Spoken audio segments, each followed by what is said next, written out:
Muy buenas, te habla Guillermo Sáez y en esta oportunidad vamos a hablar sobre sustrato energético y un poco de fisiología relacionado al, obviamente, taekwondo. La idea con este video es tratar de poder apreciar un poco las variables que sustentan los sustratos energéticos, de dónde sale la combustión completa para poder generar la resíntesis de ATP y básicamente hablar un poco de, digamos, los procesamientos bioquímicos fundamentales para la diagramación de lo que son los procesos de ejercicio, deporte y taekwondo. Para lo cual vamos a ver una imagen un poco confusa, pero bueno, a priori, que representa básicamente los procesos fisiológicos de los sustratos energéticos.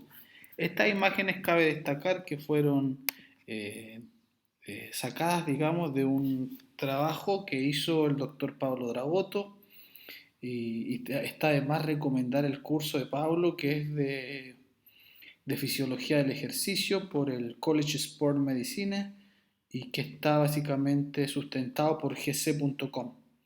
Se los dejo ese dato porque en realidad es un curso sumamente bueno y Pablo Dragoto es una persona que explica muy bien, digamos, las clases. Bueno, para continuar, hablaremos un poco del proceso de catalización de los alimentos. En realidad, ¿dónde se catabolizan los alimentos en cada célula?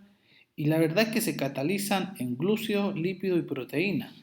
Esto generalmente da un desarrollo del ciclo de Krebs, en donde básicamente la última molécula de los glúcidos, la degradación de los alimentos, porque recordar que los alimentos pueden degradarse básicamente en glúcidos, algunos son proteínas, ¿verdad?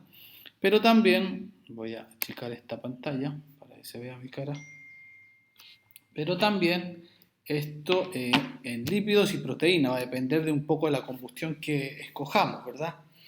Al momento de los alimentos y depende también de los requerimientos que necesite el deporte, en este caso el taekwondo.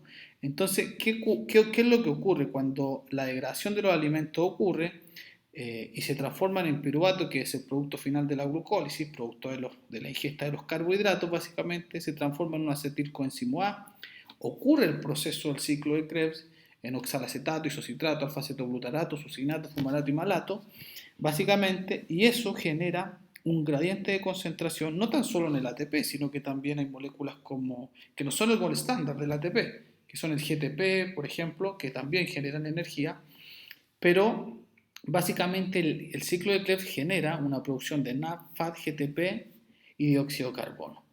Ese NAD y FAT viajan por la membrana interna de la mitocondria y generan básicamente un, una producción de energía a través del ATP ASA, generando ATP, agua y dióxido de carbono. ¿Bien? ¿Qué es lo que pasa? Si vemos la segunda imagen, todo ocurre en esta imagen.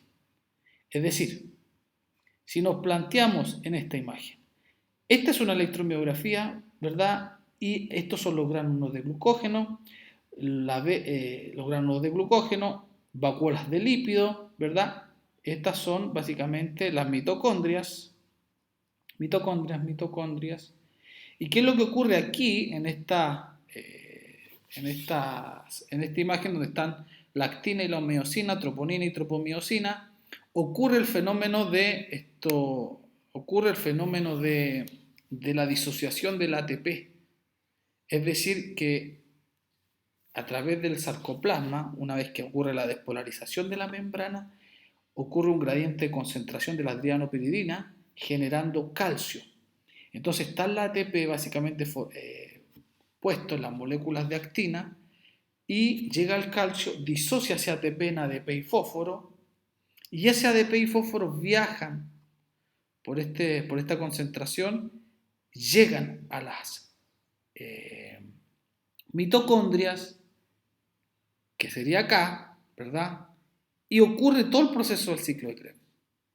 Ahora, ¿de qué depende que ocurra un mayor desarrollo en términos de velocidad respecto a la generación de energía y la resíntesis propiamente dicha de la intensidad del ejercicio.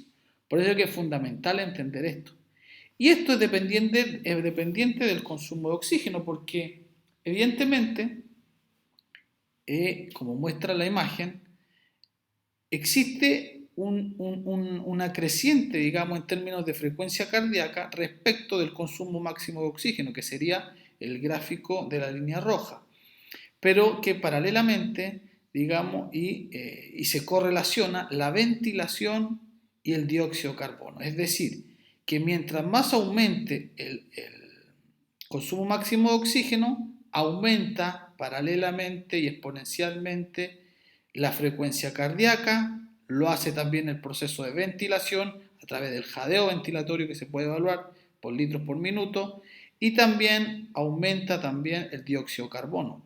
Pero el dióxido de carbono, si bien tiene un quiebre, que a esto se le llama umbral anaeróbico, este quiebre es relativo a que, digamos, el predominio de la combustión es relativa y dependiendo de la intensidad del ejercicio, predomina en los lípidos o el azúcar o, digamos, la glucólisis o el glucógeno y la glucosa. A ver, voy a explicar esto un poquito. Ocurre que básicamente la duración y frecuencia de los esfuerzos en relación al glucógeno existe un parámetro fundamental que son, digamos, los sustratos energéticos. Y estos son básicamente los ácidos grasos libres, los triglicéridos, la glucosa y el glucógeno. Hay una cosa muy frecuente que es que básicamente los entrenadores trabajan a muy alta intensidad casi todos los entrenamientos. Eso tiene una implicancia en términos fisiológicos compleja, porque ocurren fatigas muchas veces que no son detectadas, ¿verdad? No son detectadas, digamos, por cuestiones, digamos, ni de fuerza, sino que de la acumulación, del uso, básicamente, del glucógeno y la glucosa. Aquí muestra, básicamente, cómo se genera la energía en una persona 70 kilogramos promedio. En los músculos existen aproximadamente 200 a 300, 500 de hecho, gramos de glucógeno muscular. Lo que significa que eso tiene una agotación muy rápida. Entonces el glucógeno como fuente energética hay que cuidarla porque sirve para básicamente altos estímulos, pero con poca duración.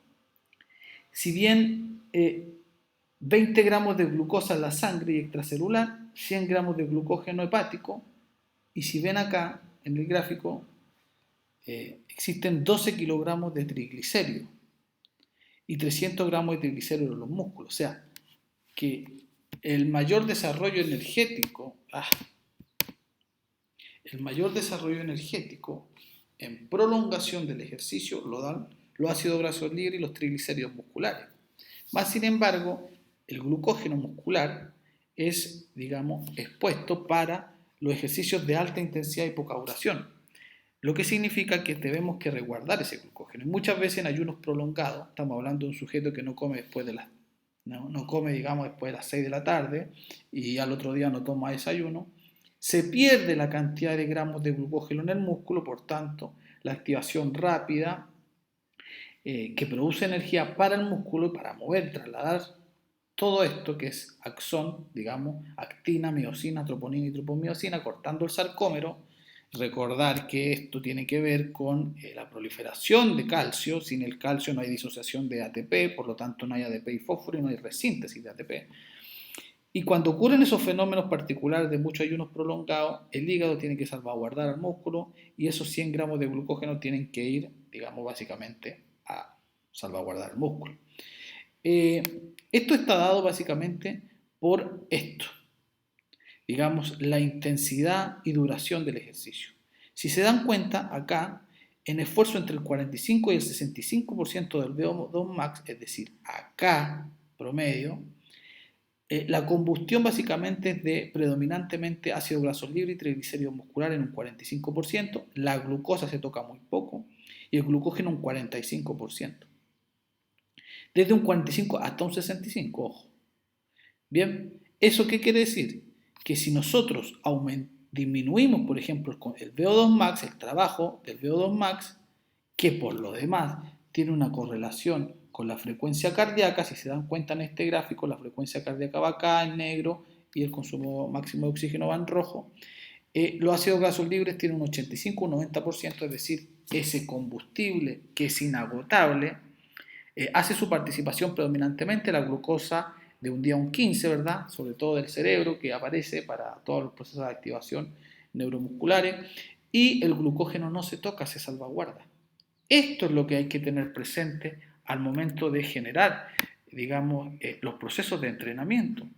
Cuestión que en la práctica no se hace. Y esto tiene una relación muy trascendental en lo que son, digamos, básicamente las áreas funcionales de lactacidemia desarrolladas por un médico, creo, Carlos Massa, el cual esto básicamente lo trajo desde Italia y hablan de estos conceptos.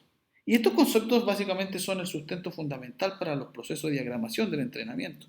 El método no está sobre la identificación de los niveles de lactato, que es lo que más se aproxima a identificar el cociente de lo que es la fatiga.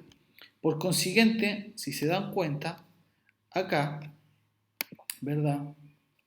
Existen áreas funcionales, ¿verdad? En donde el trabajo es detectado a través de los niveles de lactacidemia por mililitros por minuto.